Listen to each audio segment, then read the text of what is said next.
So I've been using Sony cameras for almost a decade and used them professionally for years, and in that time frame then I've gathered quite the stash of lenses. And in this video, my friend, then I want to share with you guys my top 5 lenses that I couldn't really live without. This video is not sponsored, so I'll be telling you guys my honest opinion, both where I think these lenses shine and also where they kind of fall apart and suck, and offer you guys some alternatives to what I'm currently using. Anywho, let's start with the first one and then we move up the pecking order to the last one, which is it's so good that it kind of feels like cheating when you put it on. Alright, so the first lens in my repertoire is a small little compact lens that has a pretty excellent build quality. Now I am talking about the Sigma 16-28mm f2.8. In my opinion, it's by no means a perfect lens. I'll tell you the downsides of it in a second, but first let me just tell you the things that I like and why I picked it up in the first place. Now, I like the fact that it's a versatile wide-angle lens. So 60mm on a full frame, that's pretty damn wide.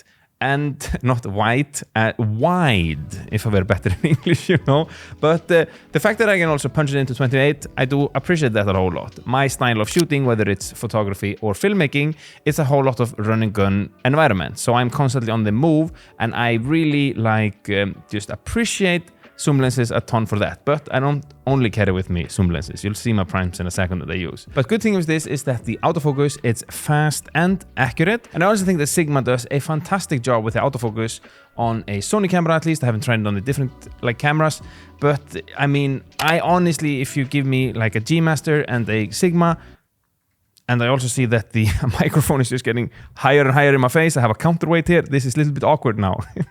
You've seen this go up. I'm like, okay, we need to counter this a little bit better. Give me 1 second. All right, let's hope this works. So where were we? I think that Sigma nowadays does a fantastic job with autofocus. If you give me a G Master lens, then I usually cannot tell which one is which based on the autofocus. In the past, you could do it, but they're catching up really fast at the moment, at least in my opinion. I also like that it's a constant f2.8. It makes it good in many more trickier lighting conditions. Plus, it gives you a little bit of that good bokeh that we like so much. And I do think it's a pretty sharp lens. And the chromatic aberration, it's pretty well controlled. Now, what is it then that I don't like about it? Now, first thing first, then I just honestly wished that instead of it being to 28, it would be to 35, just like the Sony.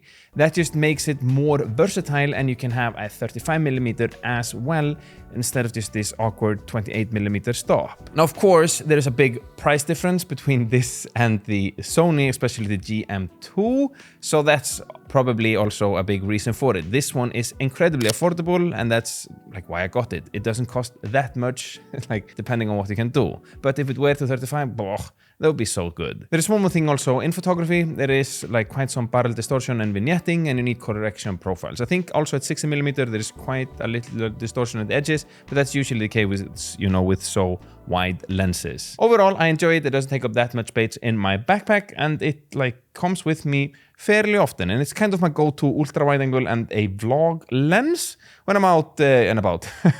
All right, on to the next lens.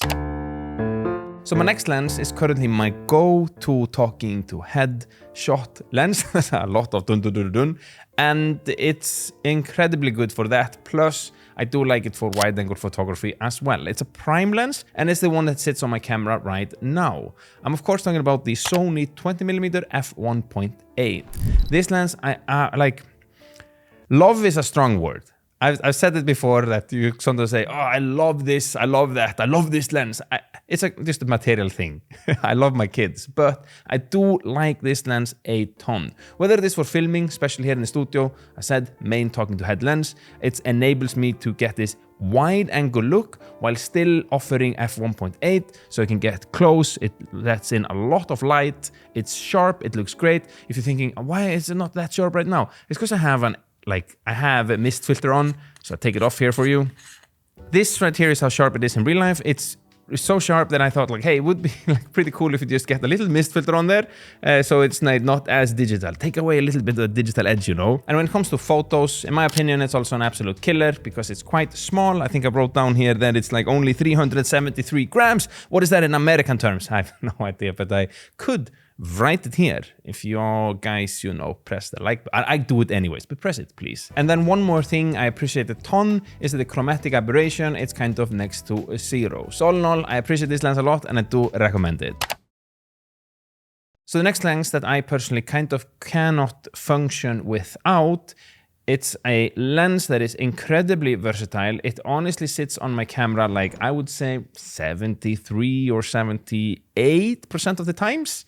Very specific. But it's such an incredible workhorse and I carry it with me all the time. Whether I'm on a run and gun filming or I'm taking photos, then this is my go-to thing. And if I only can own one lens, then this would be it. Now, I'm of course talking about, where is it?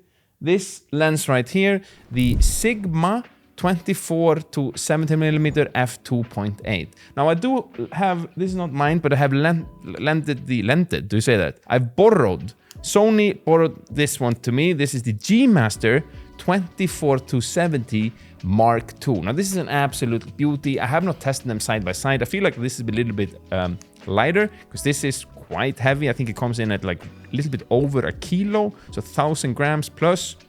While this is definitely lighter. I'm not sure what this is at the moment. Now for the price, like it was kind of a no-brainer for me. I think it's incredible. Now when you zoom in, it does change sizes. So if you're doing a lot of gimbal work, that could be a hassle. But for photography, man, I mean, it's just so pretty, so sharp. I love the fact it is f2.8 across all the different focal lengths, so it's constant aperture there. The zoom ring feels smooth, the focus ring feels smooth too. It's like just such a sturdy build quality, feels great in the hand. I'm a big fan, so what can I say, I know some of you watching like, but dude, primes, they're so much sharper, blah, blah, blah. I don't care. This is so great. I don't have to switch lenses all the time and it's just a pretty lens.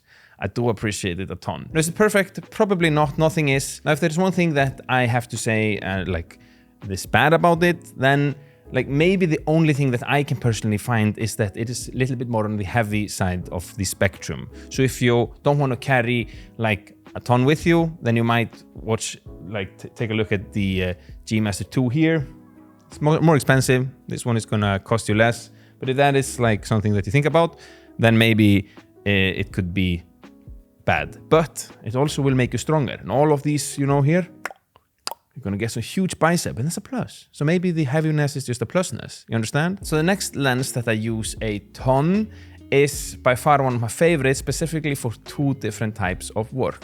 One for video and one for photo. By the way, I have a free weekly newsletter where I send out short weekly tips on how to become a content creator and how to monetize your passion. Basically, I'm sharing everything that I learned on the last decade of making this a job and creating like a successful six-figure business around this. If you're interested, then there's a link in the description down below, and I see you guys there.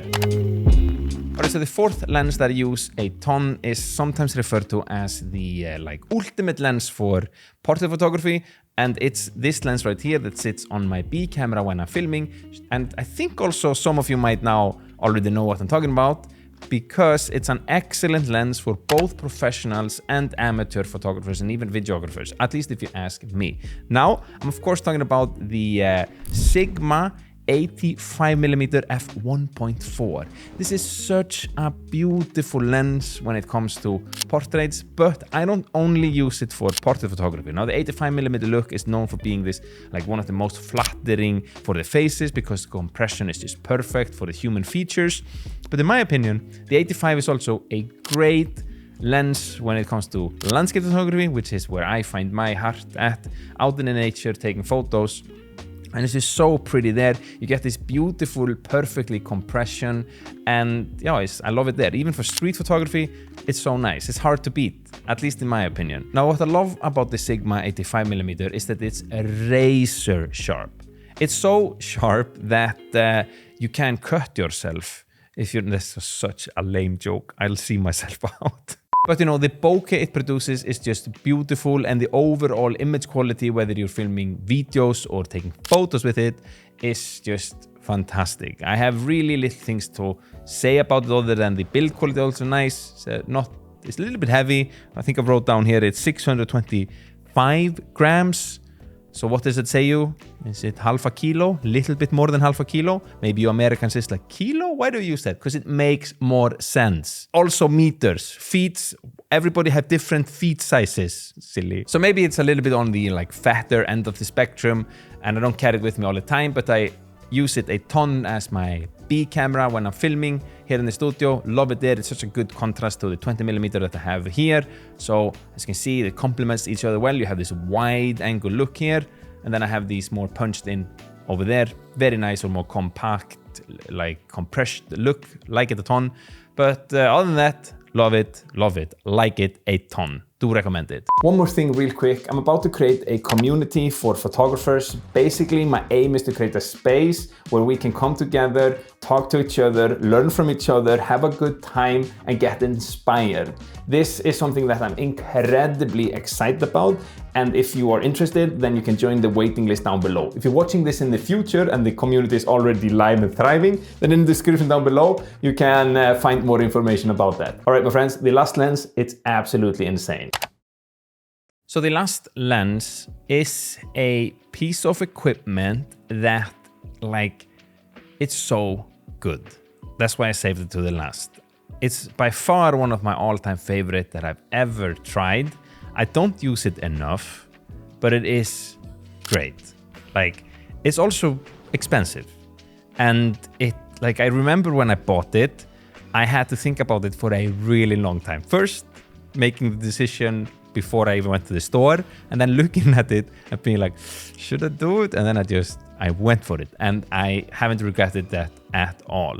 Now I'm of course talking about this lens. I have it here on the floor. The Sony 70-200mm f2.8 Mark II. This thing is a work of art. It's an absolute workhorse, and it just gets me excited holding it. Not only does it like just signals that you are serious and you know what you're doing. If you put this on your camera, no matter where you're going, people will be like, okay, Mr. Photographer, here is my money. What can it do for me? Because this signals professionalism. It's so lame, but it's a sick lens. Everything that I use it with, it's like cheating. It becomes so good. Now, I primarily use it for landscape photography. I'm not really a portrait photographer at all. I do take portraits from time to time, and I know that people like this for portrait too. But man, when it comes to landscapes and those sick compressed shots, it's so good. Now, for being this big of a lens, when it came to the Mark II from previous model of the Sony, this version, they cut down the weight of 30%. So this is only 1,310 grams, if I remember correctly. So 1.3 kilos. I'll put that for you. I got you, my American friends. I got you. I put it there on the screen. No worries. I got your back. Please like my videos. Now, just to put the weight into perspective, if you take the Sigma 70-24, the 24 to 70mm, then this was like 1,040 grams. This is less than 300 grams more, and it's considered a huge lens. A small huge lens. Now, I've tried the Sigma version of this that they released like a few months ago. It is, I mean, when it comes to quality, I think it's pretty similar. I can't really tell a difference. Maybe there is some difference, but when it comes to the weight and how the handles, I like this much more. It's much more heavier. The Sigma is still 30% heavier than this.